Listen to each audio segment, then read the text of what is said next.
Hello दोस्तों, स्वागत करता हूं आपका एक बार फिर से अपने यूट्यूब चैनल आर के क्लासेज में। अब दोस्तों यहाँ पे हम जो टॉपिक आज शामिल किए हुए हैं ये इंटर क्लास की सेकंड फिजिक्स है।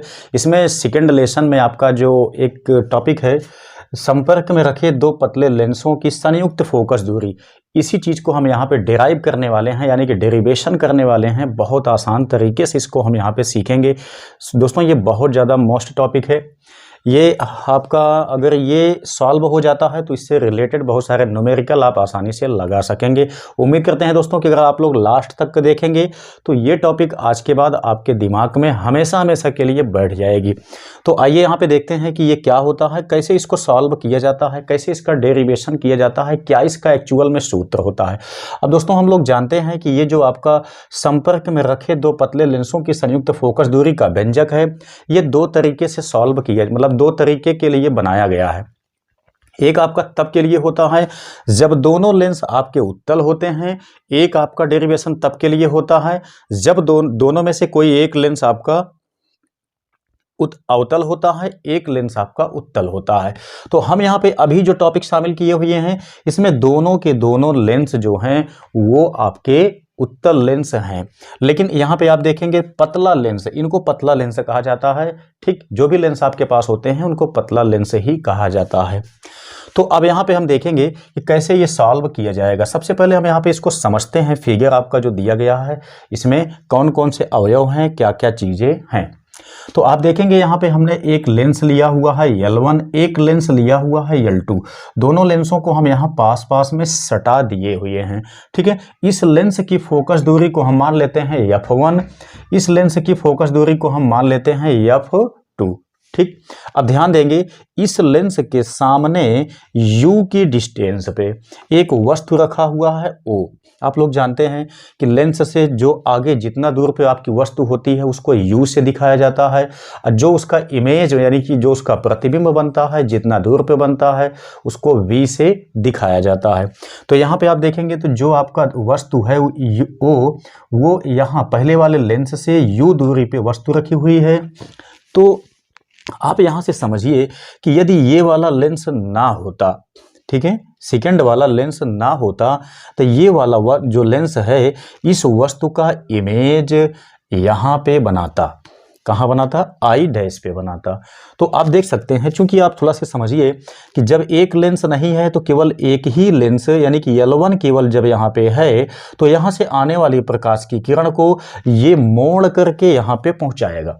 क्योंकि हम जानते हैं कि लेंस जो होता है प्रकाश को अपवर्तन के पश्चात किरण को मोड़ देता है, तो ये वाला मोड़ करके यहाँ पे पहुँचाता।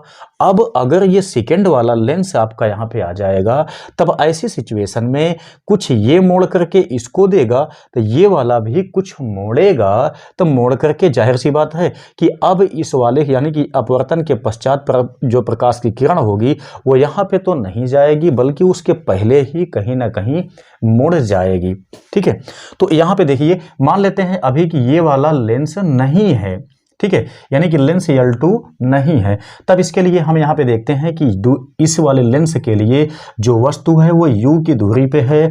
जो ये वाला लेंस वस्तु का इमेज आई डैश पे बनाता है उसकी डिस्टेंस हम यहाँ से लेंस L1 से मान लिए हुए हैं V डैश।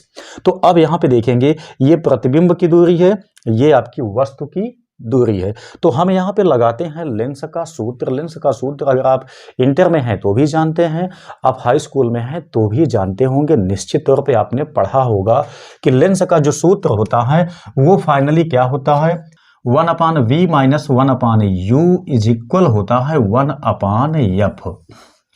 ये होता है लेंस का सूत्र। आप जानते हैं दर्पण के लिए यहाँ पे प्लस होता है जबकि लेंस के लिए यहाँ पे माइनस होता है, लेकिन लेंस दर्पण दोनों के लिए एक ही सूत्र का लगभग इस्तेमाल किया जाता है प्लस माइनस के हिसाब से। ठीक है, तो अब यहाँ पे देखेंगे तो हम इसी सूत्र का इस्तेमाल करते हैं एक लेंस के लिए जब ये वाला लेंस नहीं है तब के लिए। तब आप देखेंगे ये वाले लेंस के लिए यहाँ पे देखिए V का मान कितना है, प्रतिबिंब आपका V डैश पे बनता है, तो V के स्थान पे हम लिखेंगे क्या, 1/v डैश माइनस U के स्थान पे हम लिखेंगे U। तो हम देखते हैं यहाँ से फोकस दूरी हम लेंस L1 की माने हैं F1, तो यहाँ से ये आपका एक इक्वेशन हमें प्राप्त हो जाता है। ठीक है, पहला वाला समीकरण हमें प्राप्त हो जाता है कब, जब ये वाला लेंस हमारा नहीं है, तब केवल एक लेंस वस्तु का इमेज आई डैश पे बनाएगा। वहीं जब ये वाला लेंस आपका मतलब जब सेकंड वाला लेंस इसमें आ जाएगा, सट जाएगा, पास में टच में होगा, तब यहाँ से प्रकाश की किरण यहाँ पे जब आएगी तो अपवर्तित होकर के यहाँ पे पहुँचेगी, यानी कि वहां पे नहीं जाएगी, उसके पहले ही कहीं पे कट जाएगी।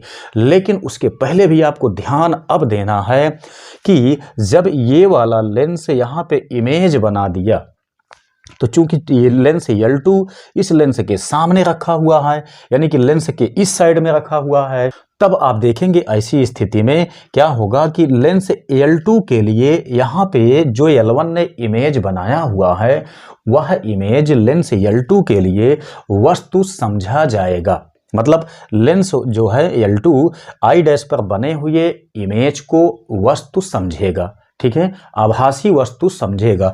तो अब यहाँ से देखिए, जो लेंस आपका L1 के लिए वस्तु यहाँ पे थी, वही वस्तु अब इमेज के रूप में लेंस L2 के लिए यहाँ पे समझी जाएगी। तब इस हिसाब से आप देखेंगे तो अब इसको आप भूल जाइए कि वह यहाँ पे वस्तु रखी हुई है। अब आपको क्या समझना है कि वस्तु जो है वो यहाँ आई डैश पे रखी हुई है, जहाँ से कि इसकी दूरी यानी कि लेंस से आई डैश यानी कि वस्तु की दूरी यहाँ पे V डैश समझी जाएगी। लेंस L2 जो है आई डैश पर उपस्थित वस्तु का इमेज आई पे बनाएगा, तो इसकी दूरी को हम लिए हुए हैं V से, ठीक है। तो इतना समझ लेने के बाद आप देखेंगे तो आपका डेरिवेशन बहुत आसानी से खत्म हो सकता है। क्या चीज़, 1/, देखिए हम जानते हैं 1/V होता है, तो यहाँ पे आप देखेंगे लेंस L2 जो है यहाँ पे रखी वस्तु का इमेज यहाँ पे बनाता है, यहाँ पे बनाता है, तो इसकी दूरी कितना हो गई, V हो गई, -1/u। अब लेंस L2 वस्तु इसको समझता है, लेंस L2 से इसकी दूरी कितना मानी जाएगी, V डैश माना जाएगा, यानी u के स्थान पे आपका क्या आ गया, V डैश आ गया। आगे देखेंगे तो 1/f2, वही नियम से इस वाले लेंस की फोकस दूरी हम लगा दिए 1/f2। अब सिंपल है बिल्कुल, देखिए समीकरण 1 आपका बन गया, समीकरण आपका 2 बन गया। हम दोनों समीकरण को अब यहाँ से जोड़ देते हैं। तो आप देखेंगे यहाँ पे हम लिखते हैं समीकरण 1 प्लस समीकरण 2 से जब हम 1 2 को दोनों को जोड़ेंगे तो आप ध्यान से समझिए कि यहाँ पे आप देखेंगे, मैं यहाँ पे थोड़ा से इसको सॉल्व करके आपको दिखाता हूँ।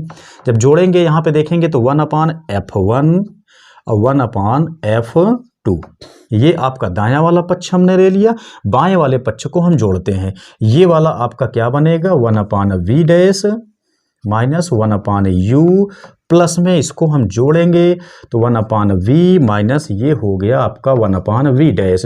तो यहाँ पे आप देखेंगे तो -1/v डैश, ये वाला प्लस में 1/v डैश, यानी कि ये दोनों आपस में कैंसिल हो जाएंगे। तो फाइनली आपका बचेगा क्या,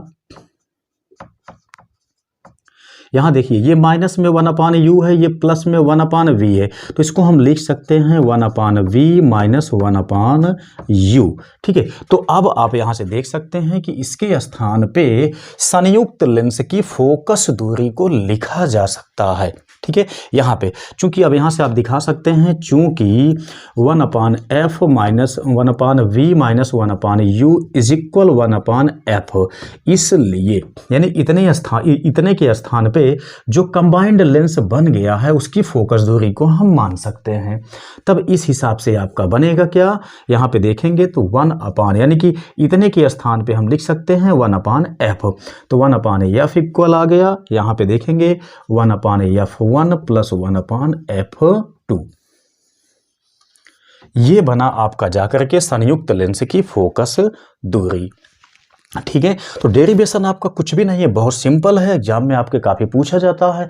थोड़ा से आपको यहाँ पे अपने मौखिक रूप से लिख देना होता है। क्या लिखना होता है, जो हमने आपको यहाँ पे बताया कि वस्तु पहले कहाँ पे रखी गई है, उसकी दूरी क्या है, वो वस्तु का इमेज कहाँ पे बनाएगी, पहले इस चीज़ को हमको मान लेना है। तब हमको ये बताना है कि यहाँ पर मान लेते हैं कि लेंस L2 आपका नहीं है, ठीक है। उसके बाद फिर हमको क्या मानना है कि जब उसके बाद हम वही बता देंगे कि माना कि लेंस L2 जब आ जाता है तो इसको वस्तु समझता है जिसका इमेज लेंस L2 I' पर बनाता है। ठीक है, यही सब बातें हल्का फुल्का आपको लिखना होता है, ये सब चीज़ें आप लिख देंगे। उसके बाद डेरिवेशन आप देखेंगे तो बहुत सिंपल है, बहुत आसानी से ये नंबर आपके मिल सकते हैं। ठीक है, तो उम्मीद करता हूं दोस्तों कि ये चीज़ें आपके निश्चित ही समझ में आई होंगी। कैसा लगा वीडियो निश्चित ही कमेंट बॉक्स में आप लोग टाइप कीजिएगा। बहुत बहुत धन्यवाद।